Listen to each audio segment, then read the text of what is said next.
You what? Raspberry blinked. Sunset had been gone for 10 minutes, and during that tense time, she explained that 2 days had gone past at Equestria. That Narnian time, as Pinky had put it, was stabilizing, but it was still jagging here and there, and probably would for at least another day or two until the new quantum tunnel stabilized. You know, Sunset sort of messed with Raspberry's head and came back holding a little bundle and tried to make herself look older and try to say that even though she had been gone for 5 minutes, she's been gone for 5 years and had a chance to have a family. Yeah, we fixed the portal. Basically, it involves carving a whole new wormhole through the interdimensional medium. Well, given I got the raw power input, I could do it. I'm exhausted, though. Probably not going to do that anytime soon, since I had to tap into raw mana fields surrounding Equus in order to do that. That's not scientifically possible. Raspberry gasped. You're not scientifically possible. Where have I heard that before? Twilight drawled, rolled her eyes, listening and giggled from her cousins. Actually, I think any alicorn could have done it, Sunset pointed out. It's just that I have the strongest power input, and with the help of somebody else who has a far granular control of magic than I do, we got the job done. The point is, you can go home. But you want to change to wear clothing. It's the equivalent of midwinter back there. I'll just feel inadequate right now until I figure out how you did it, Raspberry sighed. Then she looked at her bag and did everything else. She looked at Heliodor, who was calmly sitting on his perch. You ready to go? Beep. He turned to nod. Well, this is it for a while, Raspberry began. I was immediately set upon by hugs from Arya and Sonata. Hey, don't be so clingy, okay? We'll see you again. We better, Arya insisted. I'll cry if you don't, Sonata added. She hugged the two, then looked at the others. Don't be strangers, okay? You're welcome to come to question any time. Don't forget us, dear, Meredith says he embraced the girl. I couldn't. Trust me. After being tortured with a bra, I can't forget that, Raspberry said awkwardly.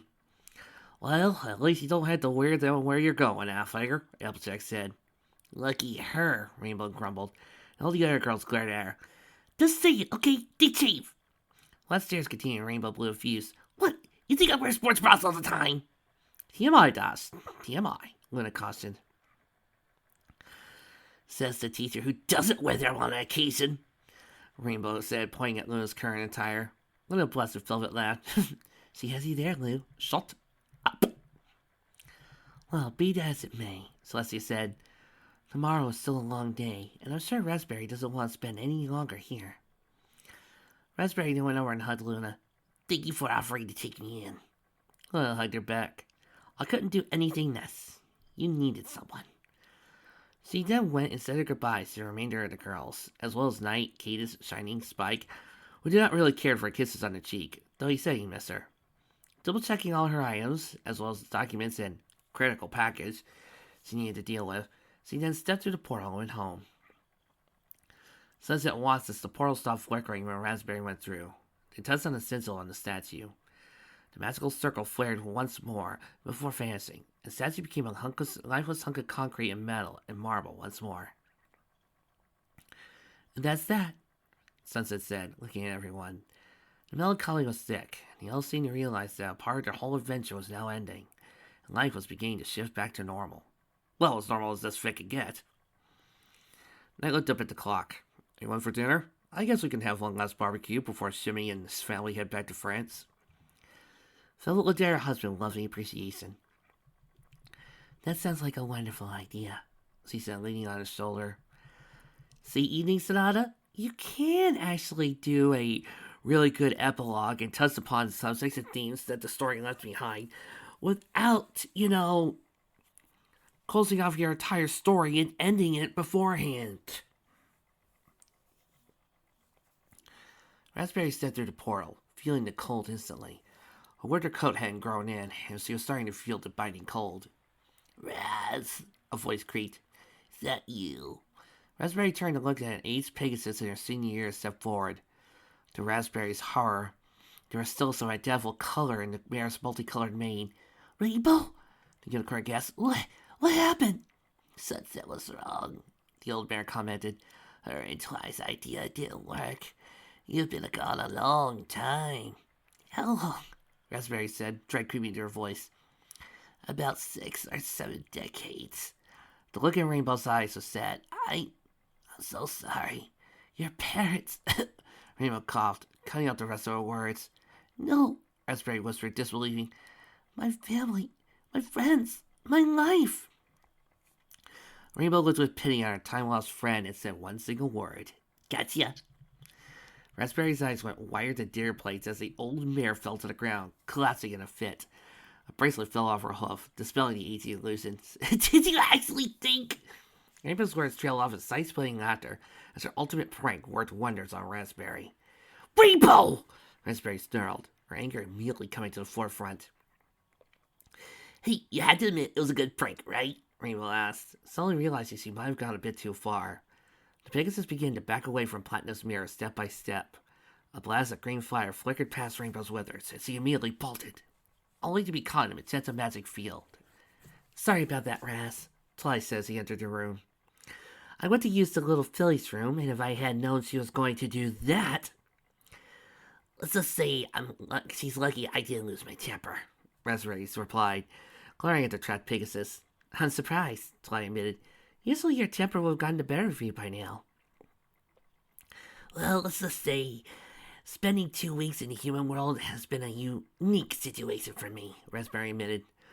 Well, I don't know what time it is over there, but here it's just after midnight, Tly told her. I know you're going to want to go home, but your parents aren't there right now. They're not? Tly shook her head. Your parents are spending the week with your brother in Manhattan, she suggested. Your sister-in-law gave birth to a colt, so congratulations, you're an aunt now. I miss most of Black Cherry's pregnancy, it seems, Raspberry admitted. Though then again, I still really don't know them all that well yet. Guess I'll have to wait until Mom and Dad get back then. I have a lot of ground to cover crown-wise, Twy. The least of which is prisoner handling. Prisoner handling? Twy asked. Raspberry nodded. Well, yeah, believe it or not, a human that's dangerous now that he has to go to Tartarus. I know that sounds strange, but he could destabilize our world if he's not there. He's too dangerous for Earth. He could destabilize our world? How? Because he's responsible for Sunset's death, Raspberry explained. You were the one who told me that one of the final things necessary for an alicorn to rise was, right? Let's just say that getting her to that point was no fun. Celestia's going to want to know about this. No, she's not. Think about it. Twy thought about it, and her eyes grew wide as Raspberry's had been earlier. You're right. We probably shouldn't tell her about it. Raspberry reached into her side pack, and with her magic, and pulled out a large crystal. Here, he's strapped in this thing. Twilight looked at it and took it. Wow, a containment crystal? I've never seen power compressor on this level. Sunset, you had to ask. Twilight nodded. I'll have one of the guards put this in secure storage until we can get to Tartarus to release him. Meanwhile, if I make you recommend, you'll probably want to go to sleep early so you can readjust to the night cycle. You have a point. So you then look at the crystal walls. New digs, I understand? Yeah, it's a long story. Well, I'll tell you about it in the morning while I'll give you the tour. In fact, let's get you to your room. Raspberry looked at her friend. My room? Yep. All my courtiers have permanent rooms here if you ever feel like staying in. All the privileges of being in the court of friendship. And besides, it helps lighting up an empty castle. That's one thing I wish the show did with the castle, was give each of the main 6 individual rooms. What? You people call it an eyesore. I say, ideas unused. Thanks. Am I silly me? No problem. Tly grabbed Raspberry's bag and her magic grass, and the two walked off.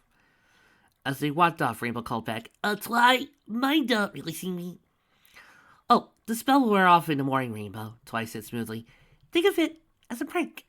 Rainbow sighed. And that's everything, Raspberry said the following morning as they sat at the round table, facing all her friends. It had been hug and nuzzles all around, and her friends were overjoyed to see her. Rarity cried up a storm when she saw her over breakfast. The whole group talked, Raspberry going over everything that she experienced over the past couple of weeks, including the time chains. So, in resetting the timeline over in the human reality, Her majesty must have unintentionally broken the interdimensional links between our world and theirs, Twilight mused. And in your time, that would be a fascinating thing to study. But things were touch and go there for a while. Yeah, well, it's been a tough time. Between the end of the war against Tirek and we were sending early because of Celestia's depression and thinking since it was dead, it's been tough for us farmers, Alzak told her. Liz been paying farmers for both lost crops and to try to grow whatever can right now. We apples are working to the tailbone, as are the Cures and several other families. Still, I know when I'm plumb tired, and I wouldn't doubt that any other farmhand as well. Yeah, we've been trying to make extra food for the needy, especially since there's still so many of them after being attacked by T-Rex fanatics. Pinky said, we've actually had the ovens at Sugar Cube Corner burn out their heating crystals twice, and as a result we couldn't bake an engagement cake for Twilight and Dive. Twilight faced off. Pinky, for the 100th time, Div and I are not engaged. The more you deny it, the more it's obvious, Rarity commented dryly. Did I miss something? Raspberry asked. Oh, not much, Fluttershy commented. This Twilight has a cool friend now. He's a charmer. For the last time, Divine Right and I are not dating. What? Raspberry asked, shocked. Is everything okay, Raz? Raspberry then explained everything about the Divine Right she had to deal with, what he had done, and what he had planned to do to the human world. When she was done, her friends all looked at her with shock. But that's not the Divine Right we know, Fluttershy told her. He's a gentle stallion and a genuinely nice guy. I'll say, Alzak agreed. Even though he's canceled the friendship guard and a prince, he's been helping out on the farm on his days off just because we're overworked. Yes, he is quite the gentle stallion, Rarity agreed. I, for one, cannot believe what you're saying, Raspberry dear. Not that I believe you're lying, but I just cannot reconcile that charming fellow with this monster you've had to deal with. Spike, Twilight asked her brother, would you be so kind as to invite Captain Wright to breakfast with us? I think having his input might be a good idea. He has today off, Twilight, Spike reminded her. Probably out asleep up at Acres right now, helping out the others. Yeah, now that I reckon, I saw him this morning on my way over, Applejack added. Side note, I've always had this idea in my head for a fic where Shining Armor comes in and tries to tell Twilight you need guards, and Twilight has to remind Shining just how powerful she and her friends are, and then proceed to do a Die Hard-esque story where the girls actually handle it on their own and kind of prove to Shining that, no, they don't need guards.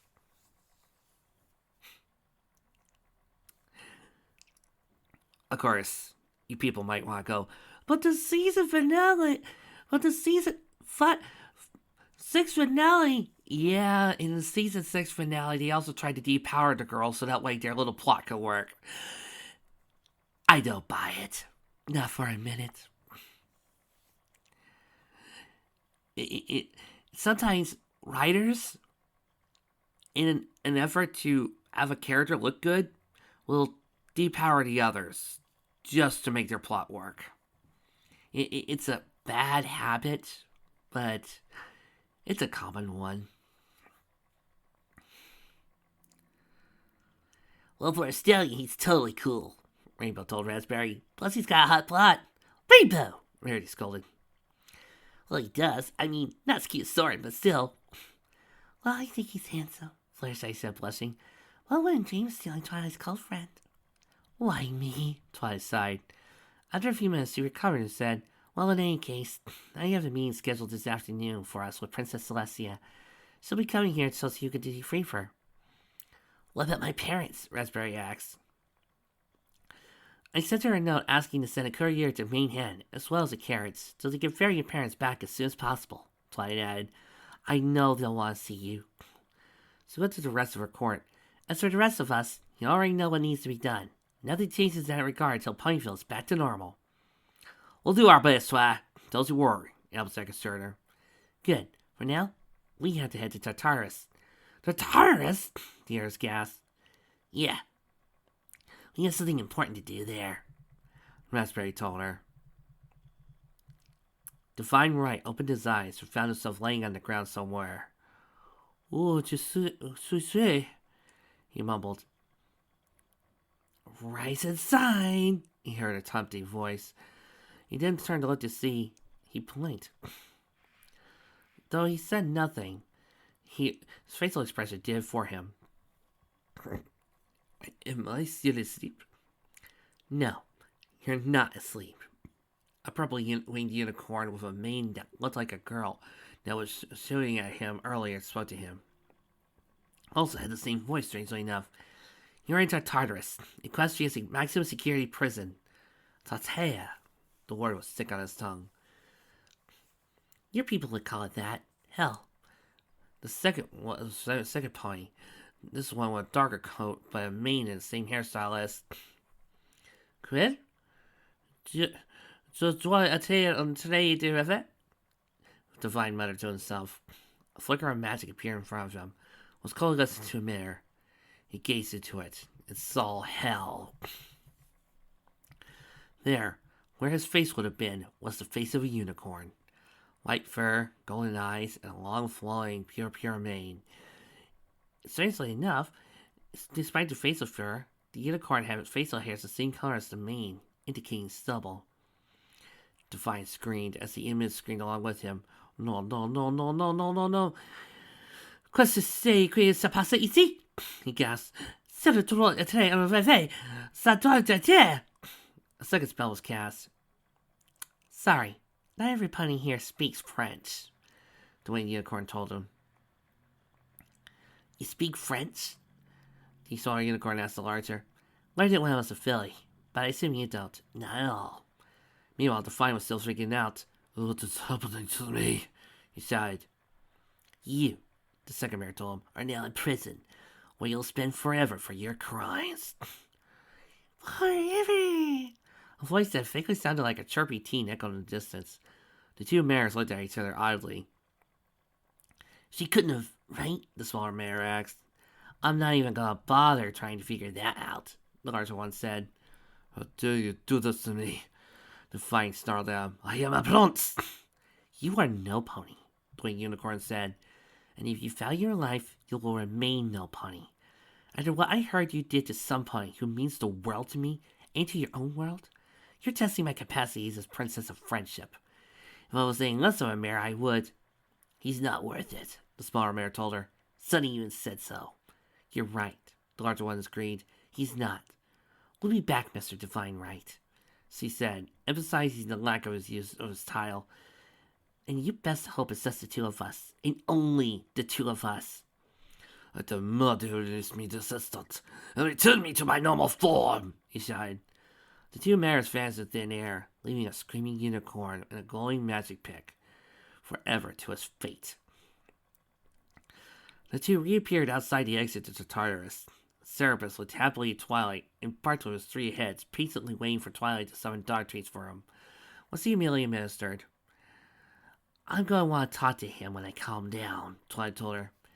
I know how you feel, Raspberry insisted, but like I said, Princess Celestia can't afford to know about this. It won't be healthy for her. I don't like keeping secrets from my teacher, Twilight sighed, but you're right, we can't. Come on, let's go back home.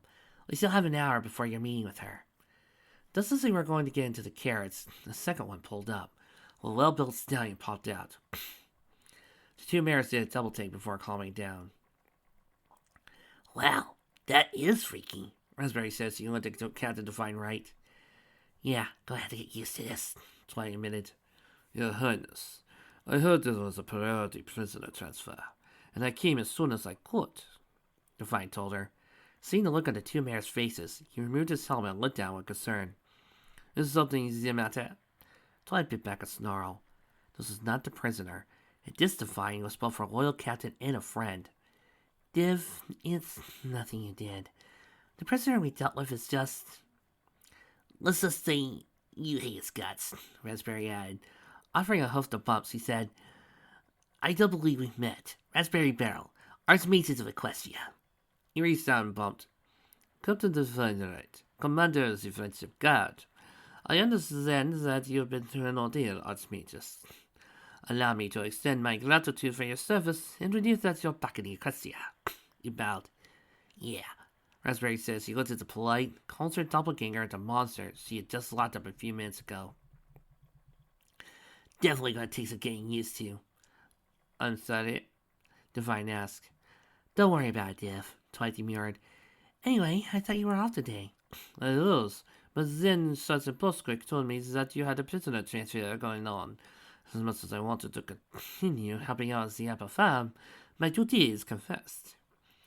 I appreciate that, but I don't want you overworking yourself, Twilight told him. Today, a prince needs us. As a prince and captain of your guard, I have everything I can do for them, he recommended her. Raspberry heard its words and blinked. Yeah, definitely gonna have to get used to this, she said to no point in particular. Case in point, did you guys know that when Worf came onto DS9, one of the things that Michael Dorn told the cast and crew that he wanted? No more depowering him just to show off how powerful the aliens were. Oh, and let's not forget why some people don't like the early seasons of the Justice League cartoon, because Superman had to keep getting his butt handed to him so the others could do things. Celestia and Luna both arrived right on time for the meeting with Raspberry. They were assembled in the grand meeting hall, so there would be enough room for them to discuss issues. There was only one on Alucard's mind. Is she okay? Celestia asked, worried. She's okay, Raspberry assured her, reaching into her saddle bag and reaching over an envelope, which Celestia immediately opened. Oh. Can I just say, I both hate and love this. I mean, on the one hand, it's nice that they gave each character a chance to have their own individual handwriting or hoof writing. Makes it look so unique. But doing this for a live read makes this really hard. I don't know how to start this letter, because I don't want you to feel hurt or anything. But I want to say that you are my mother and I love you. Being adopted by my family from here on Earth doesn't change that. It never will. I love you, everything. And I hope to tell you someday in person, someday very soon. My adopted parents also want to meet you. And only for my mom to thank you for giving me. But then, regardless, it doesn't change anything.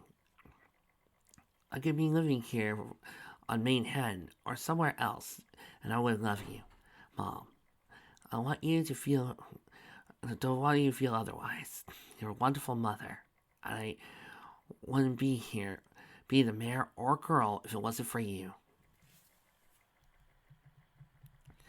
And I continue extending it past the page. And I love you dearly. P.S. Yes for that last part. Long story there, trust me. It was a sight to see Celestia break down in tears of utter joy. She hasn't forgotten about me, she sobbed, tears of joy streaming down her cheeks. My filly. You should be proud of her, Luna said, feeling a little misty-eyed herself. She has grown. Should we take a break for a letter for compose herself? Raspberry asked. No, I'll be okay, Celestia said, wiping her eyes. I need to know what's going on. Well, the second thing is, she said, holding up a package, this is a proposal for Sunset's own protective guard. Approved, Luna said, not even taking her magic and not even looking at it. Does you want to look at it? Raspberry asked her. Property data, Luna replied. Well, we don't professionally approve it now. Sister's going to insist we send half the princess's host to Earth immediately to begin protecting Sunset. If my niece already has a plan in place, when we approve it now, even professionally, then it becomes active. Please send professional approval to Sunset's guard captain and let them know they can proceed. Trust me, you'll want to read that, Raspberry assured him. I trust my daughter's judgment, Celestia said. I'll agree to Luna's terms. Okay, Raspberry said in an uncertain tone. In any case, I'll need to be brief on what happened while I was gone. The rest of the meeting went over what had happened to Equestria, and what was still going on to some degree. Raspberry, who's seen the extensive damage and some of the rebuilding done to Ponyville, set her mouth with a slight line of anger.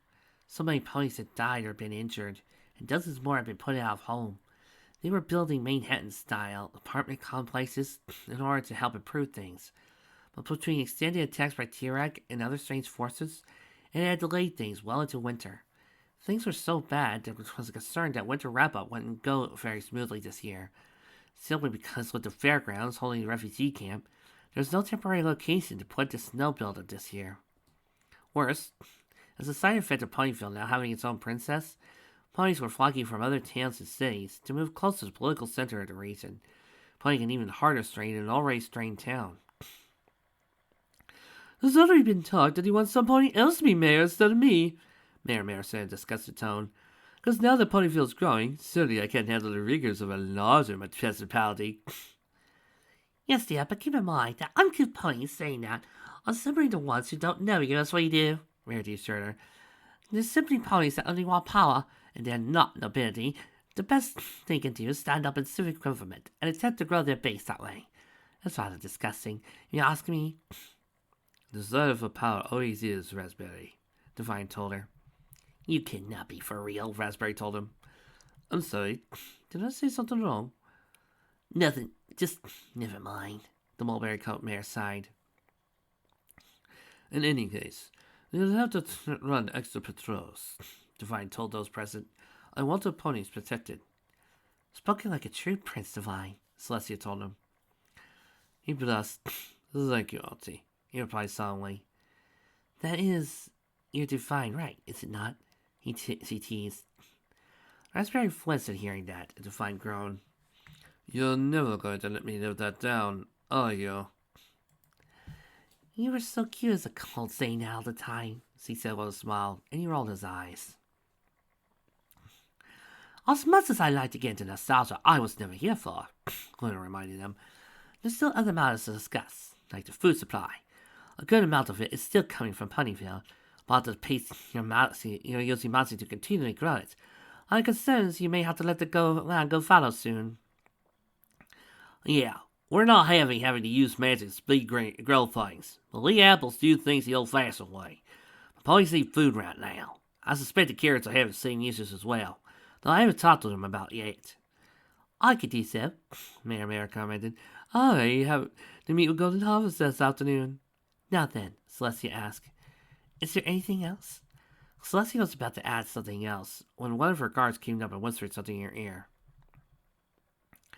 Celestia smiled widely and said, I would continue with other business, but I do believe that some pony has more urgent business with Archmage's Raspberry than we do.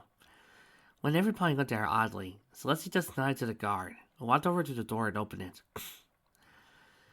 Standing there at the door, looking wide-eyed in shock, were Casimir and Ascot. Raz? Casimir said softly, not believing what she was seeing, as if she were deep while Lou's gentle dreams. Mom! Dad! Raspberry leapt out of her seat and rushed over to her parents, embracing them and crying in joy. Casimir and Ascot both wrapped their hose around their daughter in a tight embrace.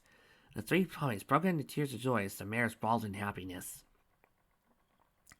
For the second time that day, Celestia's eyes became watery with joy, but this time she felt no tugs of jealousy. She looked at her sister and said, "Leave her in this moment. So I'll leave you, Teddy, and your daughter will come home soon. I know she will." Watching the two parents hug and kiss in their return, adult full. I know she will. Dinner that evening was both awkward and embarrassing to Raspberry. Though she wouldn't admit it out loud, she wouldn't have it any other way. Here, have the bluegrass and guayao grease, Casimir said, placing a forked triangle of the foodstuff on her daughter's plate. Mom, it's not like I starved over there, Raspberry insisted. Dear, you look there, than usual. How do I know you were eating healthy over there? It's a mother's job to worry, you know, Casimir replied. It's a mother's job to make sure I don't get fat because you're stuffing me like a Thanksgiving turkey, Raspberry retorted. What's a Thanksgiving turkey? Raspberry sighed. It's a figure of speech from the human world, she said, not really wanting to explain the details. Well, for one, I'm glad my dearest Phil is back, Ascot replied, his face beaming with pride. He turned to Celestia. a grateful look on his face. We owe it to all of you, Your Highness. Words cannot express how glad I am that you brought my dearest daughter back. A faint chirping then sounded out, making Ascot glance at the spot next to Raspberry where Heliodor, back to his normal form of a green and gold, was feasting on some pears. And we're glad you're back as well, Heli. He added with a smile. You're welcome, my little pony, Celestia told him solemnly. Love her only as a parent could. You never know when they'll be taken from you. I know, he told her. Before she could call it a night and head back to join her parents at the retreat inn, there was something else she had to do, something she felt was vitally important. Raspberry stood before a grave, one where she dropped flowers off. It isn't fair that I made it and you didn't, she said to the grave of Pavan Bayan. You protected me and gave your life to defend me. I wouldn't be standing here if it wasn't for you. I owe you a debt I can't repay. And yet, I promised you I would do as you asked me, she said softly. I intend to keep that vow, because I owe you. Still, most things could have been different. You deserve to be standing here, victorious and happy. You deserve your life, to grow old and get married and all that sort of stuff that normal mares do. But you'll never get that, and I'm sorry. Raspberry wiped tears from her eyes and set down something else. Small plastic Mickey Mouse figurines that she purchased while at Disneyland. She intended to keep it for herself initially, but somehow leaving it here seemed like the right thing to do. I got this in another world. One I was trapped in for a while, but I was alive to be trapped there, and I wouldn't have been if it wasn't for your quick thinking. I'm not blaming you for that, and I'm thanking you for that. So I'm leaving this for you. Maybe others won't understand what it means, especially that made in China and even make his foot, she thought with a private grin. But at least I could give you for what you did to me. I wish I could give more. I wish I could give you your life back, Pavan. All I can say, though, is to rest, my friend. Rest in the great pasture, and know I won't ever forget what you did for me. You were a great mare. I hope that someday I can live up to the measure of sacrifice you did. No more to say. Raspberry walked back to the carriage, while Twilight and Raspberry's parents were waiting. Equestria won't forget her sacrifice, Twilight promised her friend. There are statues and memorials to her now. Twilight, I don't care about those, Raspberry told her. All I care about is that the world doesn't forget she was a sleek mare who did her duty. Not some cardboard cutout hero that'll be reduced to myth and legend in a generation or two. She might have been a hero of Equestria, but for what little time I knew her, she was my friend. To me, that's more important. Twilight grinned. I can think of no higher honor than that. Ascot draped his wing around his daughter's back. Come on, let's go home. Nightmares are over, and you're finally home, my dearest one. Yeah, Raspberry said softly. At least I was able to come home. Some never got that chance at all. Meanwhile, in her office at CSIS headquarters in Ottawa, Golden Rule, director of the Canadian Security Intelligence Service, set down the phone. It had been another ass-chewing at the hands of some minor functionality for the Ministry of Public Safety, providing them cover while the inevitable scandal continued to play out in the news. She sat back in her chair and rubbed her temples. How stupid was the fucking public to just realize that Canada was like any other nation, looking out for its own interests? Down south, the Americans did it all the time and nobody gave a fuck. She groaned. And what about the little girls whose lives you ruined? Well, Sandra, perhaps if you actually gave a fuck about them, you realize Siren gave them a purpose. Without it, they'd be forgotten college in the system. Little waste of taxpayer money that would never be adopted because no one gives a shit about them. At least this way they serve Canadian needs and become valued members of society in the process. She needed vacation, but there was no relief in sight, especially with the news that Ancient Changeling had been found murdered. She highly doubted it, however.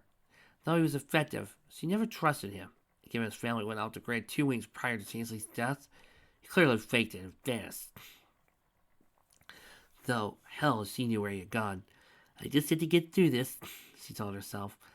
All it would take was calling in every famer she had in Parliament, and maybe with some of the Five Vice as well. She had to lay low for a bit. If worse came to worse, she might even have to resign her position. But it would be just as easy to maneuver it back into good graces of the department after a few years. Restart Siren. Maybe after a new name. It wouldn't have been the first time Siren changed its name. All I had to do is just buy my time. She pulled out a cigarette. Lydia took a long drag to relax, calming her nerves. I survived bigger issues than this. This is certainly not going to stop me. The intercom on the phone went off. Director?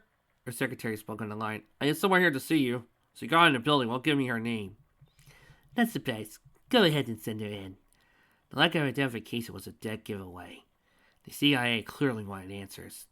Well, that wasn't too surprising. The bastards at Langley clearly had zero issue running rampant around the world. When those held to pay, someone else did some stupid shit on American soil. Despite everything, she needed their support, especially if it meant digging up dirt on some of the more recalcitrant do-gooders in Parliament. A second later, a woman in a suit walked in, someone that Rule hadn't seen before, but clearly had the posture of someone who radiated unassailable authority. Clearly, this was one of the disputes directly from CIA headquarters. Well, CIA or not, this was her office, and her fiefdom. She wasn't about to be bullied in her own spot. Remaining seated at her desk, Rule gave the woman a smile. I see the company has decided to make a personal visit. What can I do for you? I'll be clear, the woman said in a curt tone. Siren ends now, as do you. After you leave this office, you're going to call the RCMP and return yourself over for all the crimes you committed. Rule laughed. Well, I see the president clearly said someone with a sense of humor. Seriously, what can I... Rule stopped as she saw the woman continue to stand there, arts and Kimball, and a scowl on her face. You're serious? You're running out of time, Director Rule, the woman said evilly. We can either do this nicely, or we can do this my way, but it will be done, and I will not be denied. Rule glared at the other woman. Excuse me? You had the gall to come to my office and tell me what to do? Sorry, but I don't think others from Langley. Get the fuck out! I'm not from Langley, the woman said solemnly. And to be honest, I don't even know what that is. Rule reached under her desk for a Rosario and FM 95. She had it since the first day in service. She ended more than a few lines with it. She easily withdrew and pointed at the stranger. I don't know who you are, but you haven't given identification, and you're issuing demands. You're one good reason why I shouldn't pull the trigger. The woman fixed Rule with hard blue eyes as strands of her blood-red hair started to move in undetectable breeze. I see we're going to do this the hard way, she spoke. In the end, Golden Rose screams could be heard for blocks in every direction.